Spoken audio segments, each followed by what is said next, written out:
Do you take this woman An to old be your rancher fell in lawfully wedded love with a wife, quiet for woman, richer or not poorer, knowing who she used to be. and in health? A Montana saloon, 1885. The air is thick with stale cigar smoke, spilled whiskey, and the murmur of desperate men. Golden hour sunlight cuts through dust motes. Put a bride's name on this paper, Elias, or the territory reclaims your ranch by Friday. Magistrate Higgins tapped a stained marriage certificate against the splintered table. The law says a man needs a family to hold that much acreage. Elias did not flinch. 50, his face carved with harsh lines like a dry riverbed, eyes the color of cold iron. Keep your shirt on, Higgins. The evening stagecoach just pulled in. The swinging doors groaned open, letting in a desert gust. The bar's chatter died down. Mary stepped through the haze.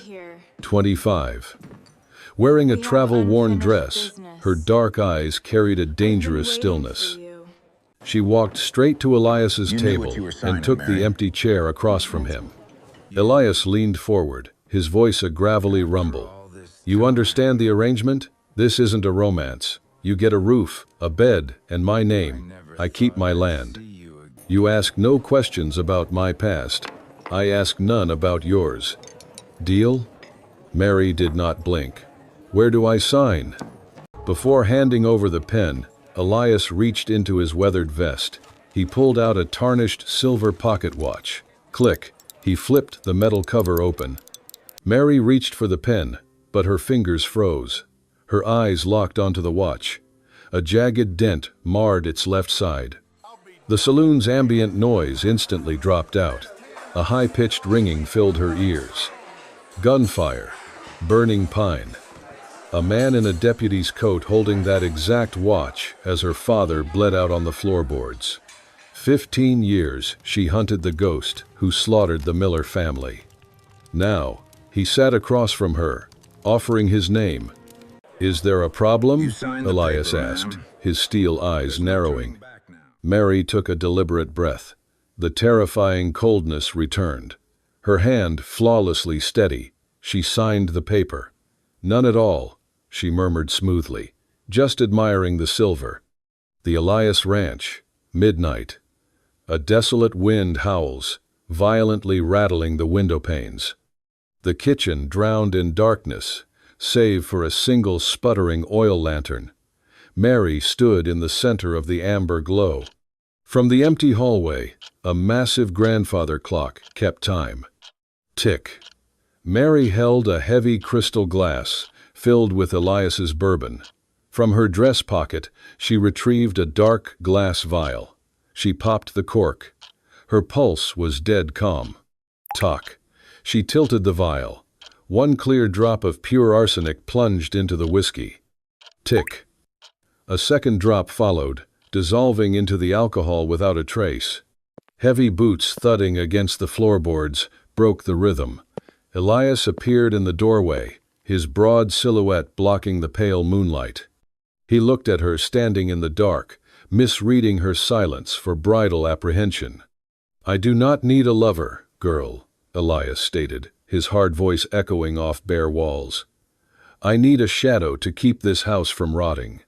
Mary slowly turned. Her face was a perfect, unreadable mask of wifely submission. She stepped toward him, skirts whispering against the floor, and offered the poisoned glass to the man who ruined her life. I am very good at being a shadow, Mr. Elias. 3 weeks bled into 4. Inside the ranch house, the silence was a living, breathing thing. The long oak dining table felt less like a place to share a meal and more like a silent battlefield. Every evening, the ritual was precisely the same. The quiet clinking of porcelain, the scrape of silverware. When the grandfather clock chimed 9, Mary played the dutiful wife. She brought his evening bourbon, 2 drops of clear liquid, never 3, lest the bitter taste give her away, never 1, lest his judgment day be delayed. Elias sits at the head of the oak table. He does not look like the terrifying outlaw from her nightmares tonight. His skin is a sickly, ashen gray. A deep, rattling cough tears through his chest, echoing off the bare walls. He grips the table's edge, his knuckles turning white, fighting a wave of violent nausea. Mary sets the glass down. Her face is a blank, obedient mask. "Your evening drink, Elias." He doesn't look up. His massive, calloused hand reaches for the glass. It trembles. The ice clinks sharply against the crystal. He downs it in one swallow, unknowingly drinking his own death. Mary watches his throat work, feeling a cold, detached satisfaction. The monster is breaking. The front porch, sun-baked and choked with red dust. Mary stands inside the parlor, hidden behind yellowed lace curtains. Outside, the heat is suffocating. Elias sits heavily on the wooden porch steps. An orphan boy from the neighboring farm squats in the dirt nearby, watching with wide, expectant eyes. Mary narrows her eyes, focusing entirely on Elias's hands. The hands that held her father's silver watch are now shaking uncontrollably. The poison is ravaging his nerves. He can barely hold the small whittling knife. Sweat beads on Elias's forehead. He takes a jagged breath, forcing failing muscles to lock. With agonizing, deliberate patience, he carves the final curve of a wooden horse's mane. He gently tosses the toy to the boy. "Go on now," Elias grunts, his voice raspy and exhausted. The boy beams, clutching the horse, and runs off into the dust. Behind the glass, Mary's breath catches. She steps back into the shadows. Why is the devil carving toys for orphans? It is a jagged crack in the monstrous portrait she has painted of him. The ranch study. Past midnight, the sharp bite of a dying cigar fills the air. Mary steps into the dimly lit study. Elias sits slumped in a high-backed leather armchair, staring blankly into the dying fireplace embers. The orange light dances across eyes, hollowed out by a crushing, profound remorse. On the desk beside him lies the open ranch ledger. Mary walks closer. She glances at the ink. A massive sum of money has been quietly crossed out. "I saw the bank draft," Mary says. Her voice slices through the heavy silence. "You paid off the town blacksmith's debt, all of it, anonymously." Elias takes a slow, shaky drag from his cigar.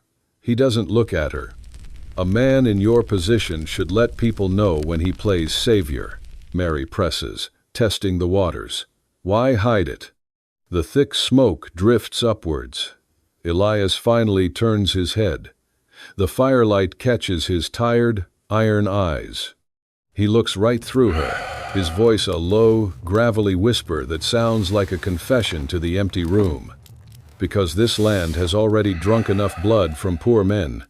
Elias leans his head back against the leather chair, closing his eyes. His chest heaves with another suppressed cough.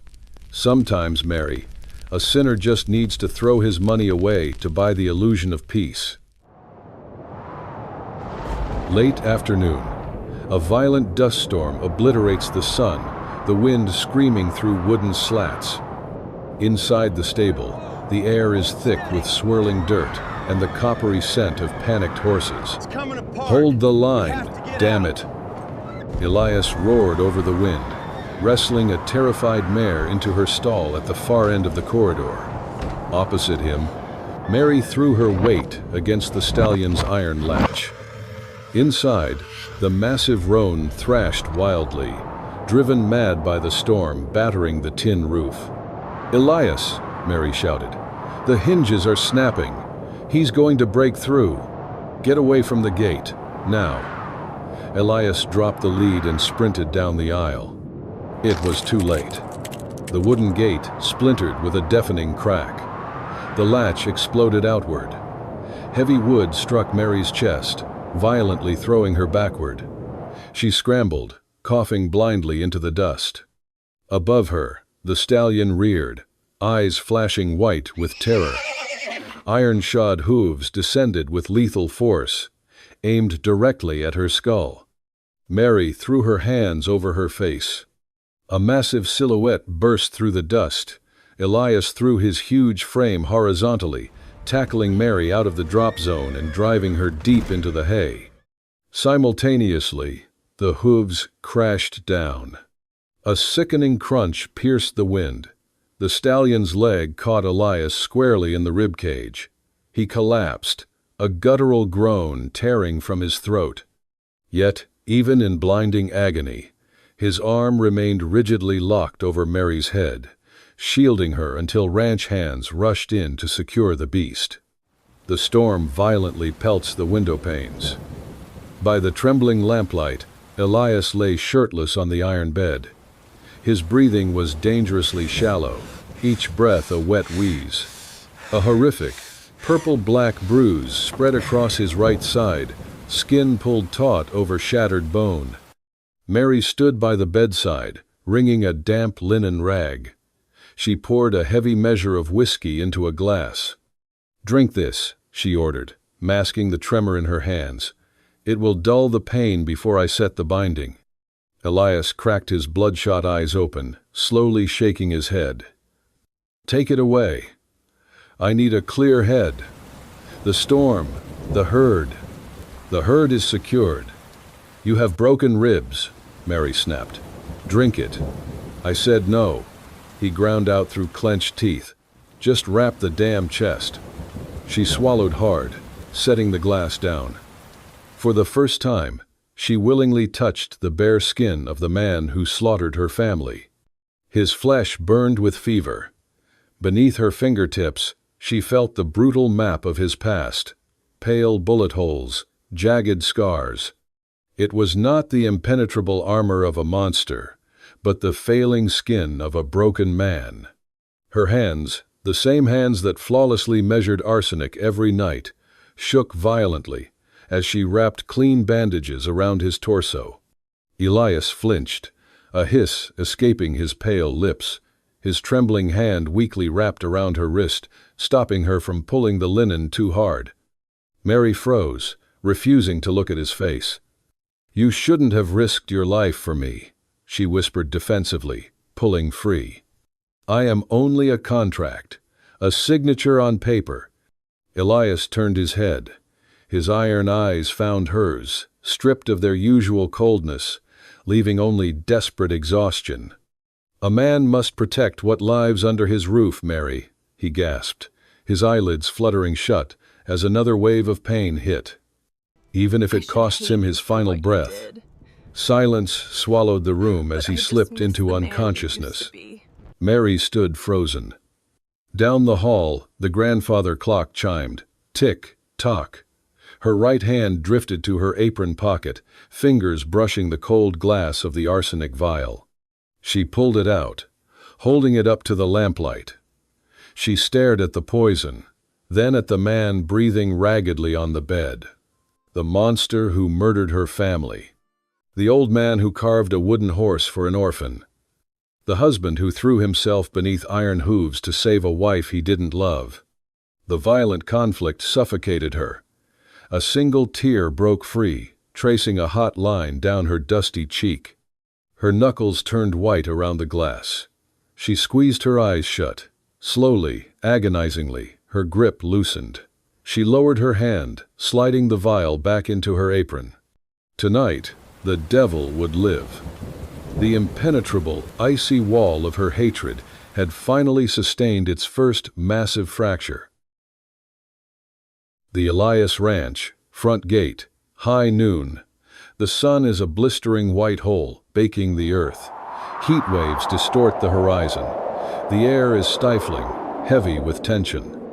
Sunlight glints off the steel barrels of Winchester rifles. 5 riders materialized from the shimmering heat. They halted just beyond the ranch's wooden gate, red dust settling around them like a dirty shroud. Elias stepped onto the porch. He moved stiffly, breathing shallowly to protect his shattered ribs, but his massive frame still blocked the doorway. Mary stood a few paces behind in the cool shadows, her heart hammering against her ribs. The leader, a man with a jagged scar across his jaw, spat tobacco juice into the dirt. Vance. 15 years ago, he was the man who kicked the lantern into the Miller family barn. Hot day to be wearing a heavy conscience, Elias, Vance called out. His greasy drawl made Mary's stomach turn. Elias rested his hand inches from the Colt, 45 at his thigh. You're trespassing, Vance. State your business and ride out. Business is bad, old friend, Vance sneered, resting his repeater across his saddle horn. The law is breathing down our necks. We need a stake to get across the border. $5,000 should do it. Consider it a late fee for old times. For that messy business, 15 years back. In the shadows, Mary's breath hitched. Messy business. Her hands curled into trembling fists. Vance's predatory eyes shifted past Elias, piercing the gloom. A filthy grin stretched across his scarred face. Well now, look what the devil dragged in. Didn't peg you for the domestic type. If you ain't got the cash, maybe we'll take the girl. She'd fetch a fair price down south. We'll burn this shack to the ground and call it square. The click of 4 rifle hammers echoed like firecrackers in the dead silence. Elias did not flinch. He reached back, shoving Mary behind his broad back, shielding her entirely with his body. Then he moved. It was a blinding blur. Despite his broken ribs, Elias drew with the lightning speed of a seasoned killer. Bang! The gunshot shattered the air. A cloud of white smoke erupted from Elias's barrel. Vance flinched as the .45 caliber bullet tore through the crown of his hat, ripping it off and sending it tumbling into the dust. Vance's horse screamed, dancing backward. The other 4 riders froze, fingers hesitating on triggers. Elias stood perfectly still, the smoking barrel aimed directly between Vance's eyes. Vance swallowed hard, a drop of cold sweat rolling down his cheek. He forced a trembling sneer. "You've gone soft, Elias," he spat. "A woman is going to dig your grave for you." Elias pulled the hammer back. Click! The metallic sound cut through the ringing silence. His voice was a low earthquake of menace. "I buried the Elias of 15 years ago, along with your victims," Elias growled, his iron eyes boring into Vance's soul. "The man standing before you now is just a ghost protecting his own grave." The standoff stretched for 5 agonizing seconds. Finally, Vance yanked his reins, his face pale. "This ain't over, old man," Vance hissed. "Let's ride." The gang spurred their horses, galloping back into the heat waves. Elias didn't lower his gun until the dust swallowed them. Behind him, Mary stared at the broad expanse of his back, the reality finally setting in. Elias wasn't just a monster. He was the only thing keeping the real monsters at bay.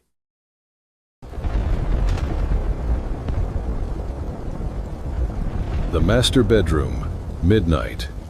A torrential downpour lashes violently against the glass window panes, sounding like handfuls of gravel thrown by a furious wind.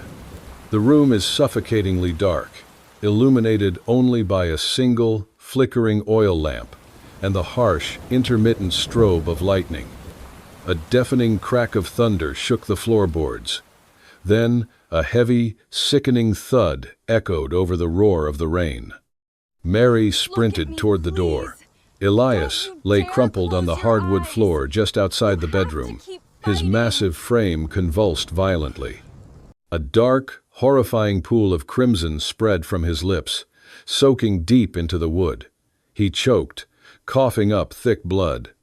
The weeks of carefully administered arsenic had finally overwhelmed his iron constitution, combining lethally with the shock of his shattered ribs.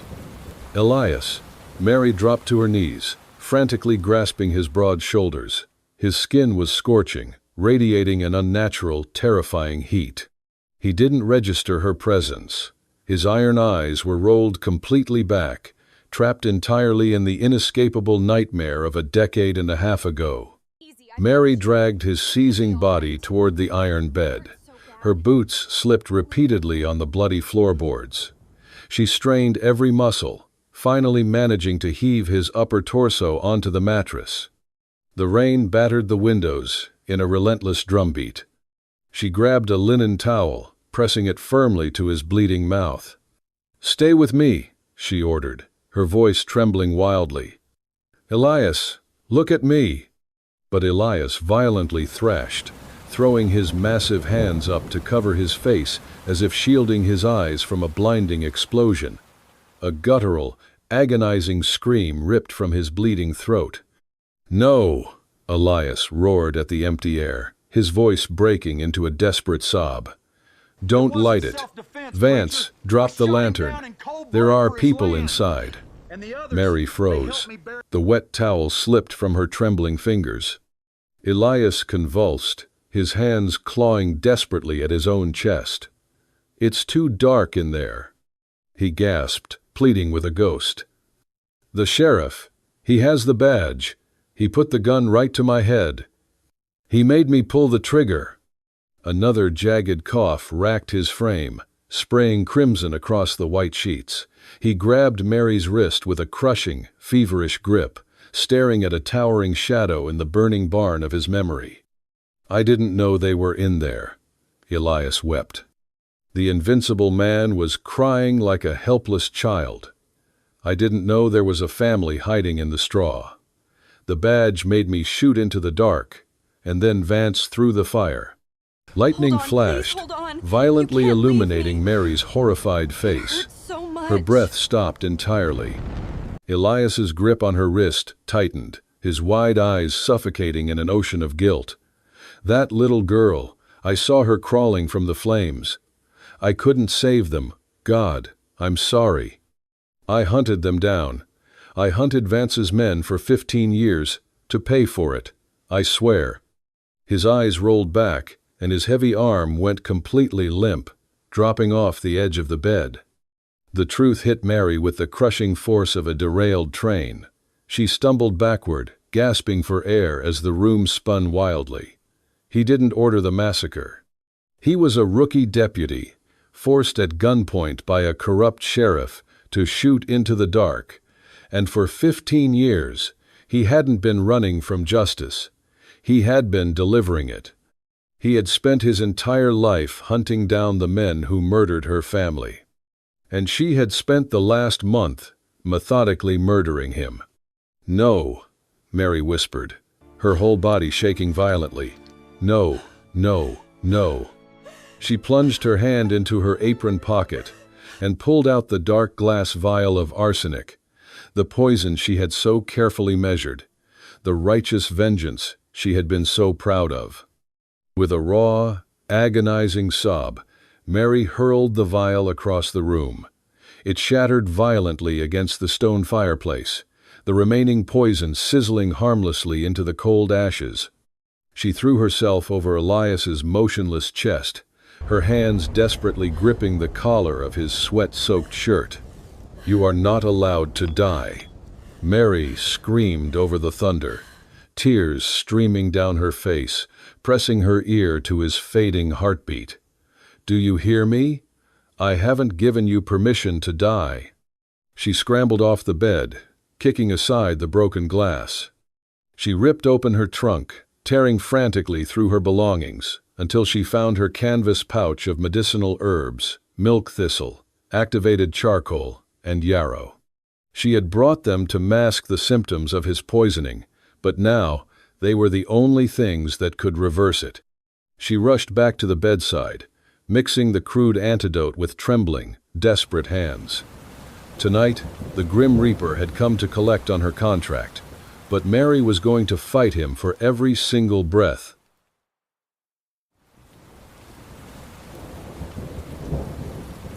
The violent storm has reduced to a miserable, weeping drizzle. The room is suffocatingly dark, reeking of stale cigar smoke, old leather, and damp, rotting wood. Mary tore through the study, like a desperate mad woman. Her hands were stained with black charcoal and Elias's blood. She violently ripped open the heavy drawers of his oak desk, hurling ledgers, inkwells, and loose papers onto the floor. "Where is it?" she muttered frantically, her breath ragged. "Laudanum, morphine, something." She yanked the bottom right drawer with such aggressive force that it completely slipped off its wooden tracks, crashing heavily onto her boots. As it fell, the thick mahogany base of the desk groaned. A concealed wooden panel, previously hidden securely behind the drawer, slid slightly ajar. Mary froze. The frantic beating of her heart echoed in her ears. She dropped to her knees, staring into the dark cavity. Her trembling fingers reached into the hollow space. There was a heavy iron lockbox. It was fastened with a rusted brass padlock. Desperate, Mary grabbed a heavy iron letter opener from the floor and violently jammed it into the hasp. She wrenched it downward with all her remaining strength. With a sharp snap, the brittle brass gave way. Mary threw the heavy lid open. Inside, there was no medicine. Resting on top was a thick sheet of legal parchment, sealed with dark red wax. Mary picked it up, unfolding it with shaking hands. She held it up to the pale moonlight, filtering through the rain-streaked window. It was a last will and testament. She checked the date at the top. It was drafted on the exact same day she had arrived on the stagecoach. Her eyes darted across the heavy black ink. "Being of sound mind, I hereby leave my entire estate, all monetary assets, and the deed to this land, to its rightful owner." The name written boldly on the dotted line below was not Mary Elias. It was Mary Miller. A choked, horrifying gasp escaped her throat. The heavy parchment slipped from her fingers, drifting silently to the floorboards. He knew. He had known her true identity from the very first second she sat across from him in the dusty saloon. Her hands plunged frantically back into the iron box. She pulled out a worn, black velvet case. It felt terrifyingly heavy. She pried the velvet lid open, and her breathing completely stopped. Resting on the faded silk lining was a delicate pearl brooch. Beside it lay a silver-capped fountain pen. Mary let out a raw, agonizing sob, pressing her hand hard over her mouth to stifle the sound. They were her mother's brooch, her father's pen. The precious heirlooms that had been mercilessly looted from the ashes of her childhood home 15 years ago.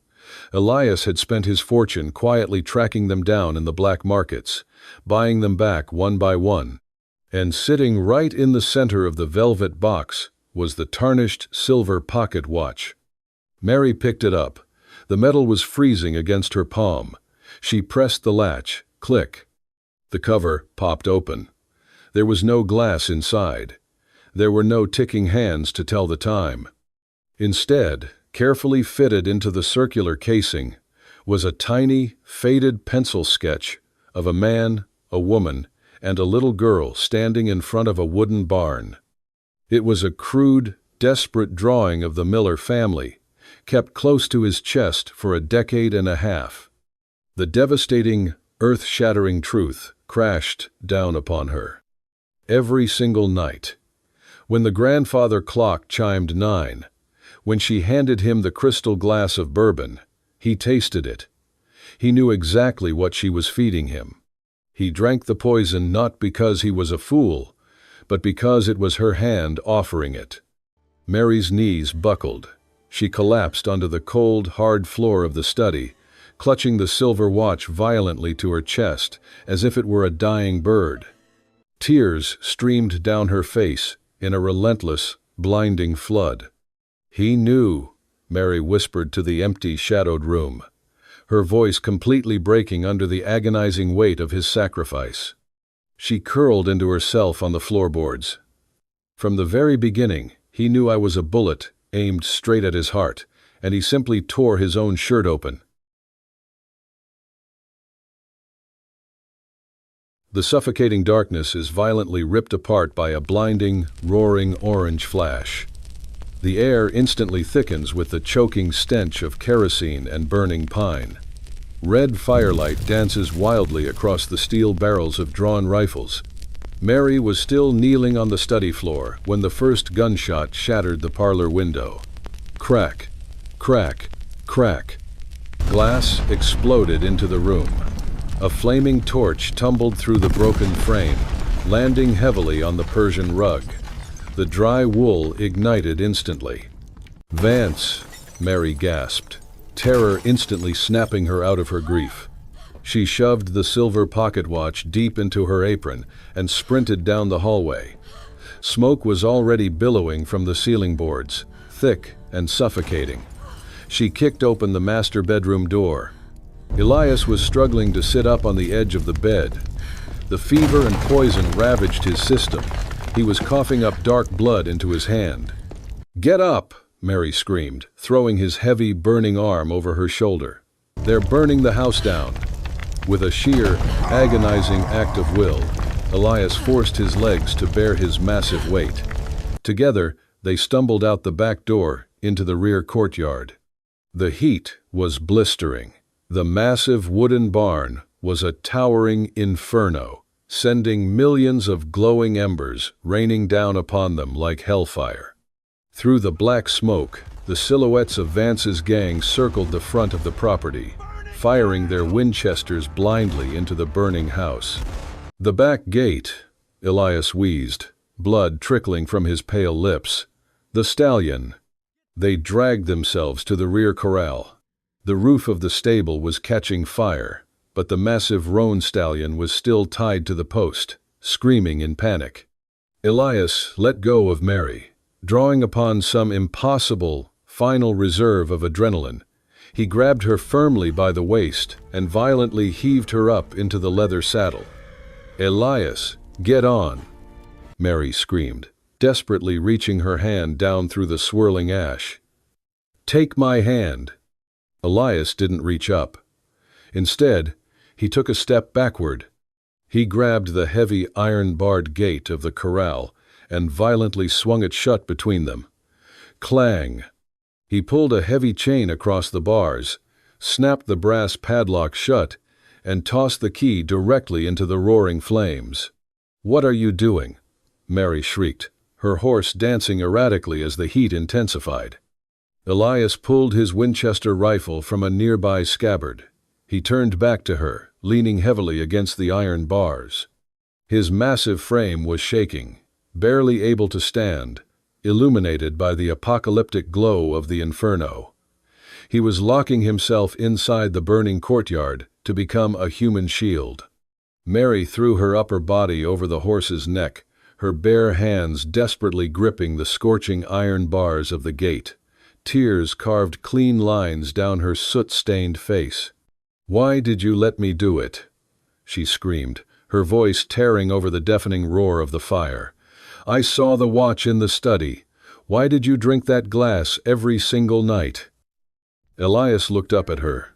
A stray bullet ricocheted off the stone wall mere inches from his head. He didn't flinch. Slowly, the harsh, rigid lines of his face softened. A sad, completely peaceful smile cracked through his grimaced, blood-stained features. He looked at her not as a victim, and not as a killer, but as a man who had finally reached the end of a very long, very dark road. "Because Mary," Elias rasped softly. The crackling roar of the flames threatened to drown out his words, but she heard them echo in her very soul. "Every drop of poison from your hand tasted like forgiveness." He reached through the bars, his trembling, calloused fingers gently wiping a tear from her cheek. Then he pulled his hand away. Elias racked the heavy lever of his Winchester. Clack, clack. He turned his broad back to her, facing the wall of fire and the silhouettes of the approaching riders. With his free hand, he violently slapped the stallion's flank. "Ride!" he roared. The horse bolted into the dark, empty plains, carrying Mary away from the fire, the gunfire, and the only man she had ever truly loved.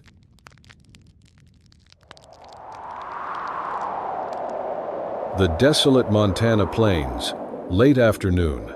The sky is a bleeding canvas of deep crimson and violet. In the distance, the skeletal ruins of the Elias Ranch send thin ribbons of black smoke into the wind. Beneath the twisted branches of an ancient oak tree lies a freshly dug grave. The sheriff and his deputies moved slowly through the charred courtyard. The final standoff had been a slaughter. Vance and his entire gang lay dead in the ash, surrounded by spent brass casings. At the center of the carnage, they found Elias. His massive frame was riddled with bullets, his calloused hands still locked rigidly around the lever of his empty Winchester. He had dragged every last one of them to hell with him. A mile away from the smoking ruins, Mary stood alone under the great oak. She wore a high-collared mourning dress of stark black, the heavy fabric whipping violently in the desert wind. She stared down at the simple, unmarked wooden cross. For 15 agonizing years, this exact moment had been her only reason to draw breath. The monster was dead. The Miller family's stolen land was legally returned to her name. Her childhood vow was fulfilled. The scales of justice were finally balanced. But as she stood over the turned dirt, there was no triumph. There was no peace. There was only a suffocating, permanent void hollowing out her chest. She had spent a decade and a half hunting a demon, only to realize too late that she had poisoned her own guardian angel. The heavy crunch of boots on dry grass broke the silence. The sheriff walked slowly up the slight hill, pulling his sweat-stained hat from his head. He stopped a few paces behind her. "The wagons are loaded, Mrs. Elias," the sheriff said gently. "We're heading back to town. You shouldn't stay out here in the cold." Mary didn't turn around. Her right hand was clenched tightly against her stomach. Her thumb rubbed the cold, dented metal of the tarnished silver pocket watch. The sheriff sighed, stepping closer. He looked at her pale, tear-streaked face. "I know it's hard, ma'am. He left you with a terrible mess. But Elias was a violent, ruthless man. He had a lot of innocent blood on those hands, going way back. Don't cry for a bad man, ma'am. You still have to live." Mary stood perfectly still. The wind howled across the empty plains, carrying the bitter scent of pine ash. Slowly, she looked down at the grave. She clicked the pocket watch open, her thumb gently tracing the glassless face and the faded sketch of her family hidden inside. "He was a bad man," Mary whispered. Her voice was hollow, trembling with a grief that would never heal. She snapped the watch shut, clutching the silver tightly over her broken heart. "But he was the only good thing I ever had." The dust may settle over the Elias Ranch, but the echo of a silent sacrifice remains. In the Wild West, love isn't always about a happy ending.